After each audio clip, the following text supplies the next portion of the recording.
We need medics. Victim down in the baseball field. Steve Scalise has been shot. Aides say he was practicing baseball early this morning when 50 shots were reportedly fired. Congressman Scalise is a friend. He's a patriot, and he's a fighter. Yesterday, Steve Scalise returned to a hero's welcome. I'm definitely a living example that miracles really do happen. You have been, over the last year, working your best to get back to a good state of health, and you're able to walk now. You're going to start. You saved his life. If he didn't put the tourniquet on me, I wouldn't have made it to the hospital. A year ago, did you think he would be able to do this? Not really. Our prayers are answered. Look at him. A year later, to the day, he's out there playing second base.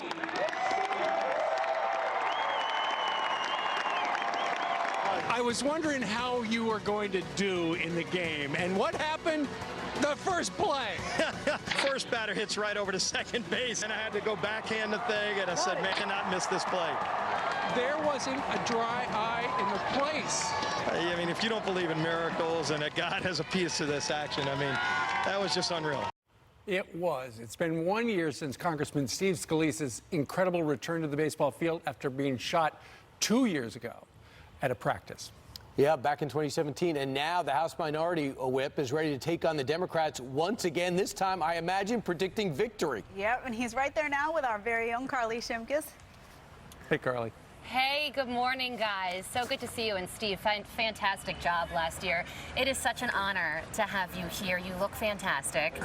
But it's been a long road to recovery for you. How are you feeling? It's been quite a road. I feel great. You know, I can definitely feel how much better I am now, especially than last year. You know, I mean, I was very limited in my mobility last year, but lucky to be alive. Still lucky to be alive, but able to move around a whole lot better. I miss Ducey out there on the field. It was fun having him here with us, but you're here with us.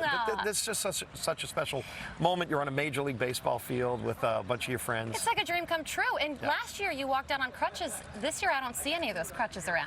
Yeah, you know, moving around a lot better. Fantastic. You know, by the end of the year, hopefully going to be able to ditch the crutches altogether. I still need to use them for long distances, but you know, again, God's performing miracles and just keep getting better. Well, speaking of God, you said that when bullets were flying 2 years ago, your first instinct was to pray.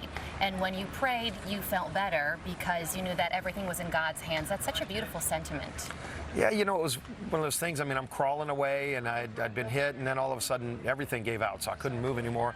Could still hear a lot of gunfire, and didn't know what was going to happen next. And I knew the one thing I could do that I had to do was pray. And it was amazing how it just removed so much of the, you know, the anxiety, and all of a sudden I was calm, and I knew that that God was taking care of me. Boy, did he He sure was. And there was a series of events, too, the people that were there at the right moment, at the right place, at the right time to take care of you. And I know you've spent a lot of time honoring the Capitol Police, who also were there to help protect as well. Yeah, David Bailey and Crystal Griner were with my security detail that morning, my team leads, and wearing the Capitol Police hat in their honor, and they sacrificed. Both of them got hit in the shootout, kept going at it, and took the shooter down. They're back. They're both going to be here tonight. Oh, wow, that's special amazing. to have them back out again. People like Brad Wenstrup, who my colleague from Ohio, who was a trauma surgeon in Iraq and came out and immediately put a tourniquet on, stopped the bleeding, and my doctor said that was really the only reason I was able to make it to the hospital alive. So. I think we're going to talk to him a little bit later. Let's talk baseball now. I know you've been working for this moment really hard. Who do you think is going to win? I think I know what you're going to say. The Republicans are going to beat the Democrats tonight. So, you know, go whatever the bookies are saying in Vegas. I mean, it's going to be a really good night for us. We got a better team than last year. Good. Got a really good pitcher. Don't tell anybody. But Greg Stubbe from Florida is just a rock star. I don't think anybody just on the heard mound. that. Nobody else knows. But it's going to be a good night. Will for the you be out on second base? I'm going to be the leadoff. Look at this. There you go. I'm going to be the leadoff batter. So oh, awesome. I'll be batting, and you know, who knows? Maybe I'll even get a hit. I can't wait to that. You know, I think that our anchors back in the studio have a question for you guys. Is that right? We have lots of questions. Steve, you know, how are you? I'm doing okay. Carl's doing a great job down there. You know, you're predicting the Republicans are going to win tonight at the baseball game, but yesterday the Democrats won in the House by passing that $4.5 billion emergency aid program and package. There's nothing that you really like about it in there. I know that Kevin McCarthy said it should have been the Senate version, which was passed on a bipartisan basis. What's going to happen next with the Senate? And the president's already said he's going to veto that. Right, yeah, unfortunately the bill that Pelosi passed last night is not a win for our Border Patrol agents who are trying to take care of these young kids. I mean, as you know, there's an influx of people at our border. We need to secure our southern border. President Trump's doing a phenomenal job of building wall, helping work with Mexico to bring more of their National Guard down to the Mexican southern border. That's actually having a positive impact. But look, I mean, they're running out of money right now to take care of these young kids. The president's been asking for over 6 weeks for a supplemental bill to help make sure we can take care of the kids. And Pelosi's refused to pass it. Then last night, they bring a partisan bill, a bill that doesn't solve the problem. That won't become law, but the Senate did pass a bill that will at least solve it. We got to get something done this week. Yeah, so Congressman, you have to get it done, but give me the logistics. You got to go into conference and pass something quickly. Yeah, and the clock's running, you know. Right now, everybody's scheduled to leave their Thursday. We cannot leave without passing a bill that gets to the president's desk that he can sign. I'm still confident it can happen.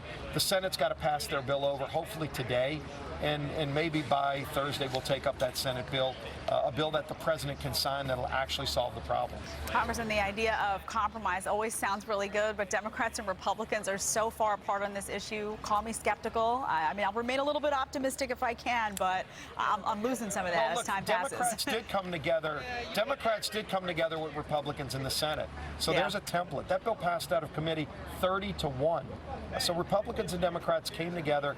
This isn't even talking about wall funding. It's talking about taking care of young kids who have serious health problems. These coyotes that bring them over, in many cases, they're sexually abusing these young girls. And Pelosi wouldn't spend the money to take care of them. This bill's got to pass. The Senate bill at least addresses the problem, and it's bipartisan. The president said he'd sign it. Let's get that bill to his desk. All right, game starts in about 6 hours. Get ready. You better be stretched. You guys are there early enough. Go GOP. Yeah, that's right. Let's talk about last year for a little bit. Something magical happened. It was almost like a movie moment. Describe that. Yeah, you know, and I don't even know if they put it in a movie because nobody would believe it was real. You know, the very first pitch, I'm out there just to wave around and, you know, hey, look, Scalise made it back. Surely wasn't expected to make any plays because I had no mobility. And the very first batter, Raul Ruiz, Democrat from California, cracks the ball to second base. And I said, oh, you got to be kidding. I cannot. So I go and I kind of, you know, at that point your instincts take over. I was able to backhand the ball and get it, and I'm on my knees, and I see him running down the first baseline. I said, now I've got to throw him out. So made the throw, sure enough, and then it was amazing. We all just lost it. Well, a ball just sped past this direction, so we're going to sign off now before we get it. It's live baseball. That's right, and we love it. Congressman Scalise, thank you so much, and good luck tonight. I'll have to send this to Ducey, sign it. And send it. I'll bring it back for him. Treasure that. Thank you very much. Thanks, Carly. He's going to be the leadoff batter for the Republicans. What will he do They for need a an win, encore? man. They got to pull it. They got to pull it together. They need a win.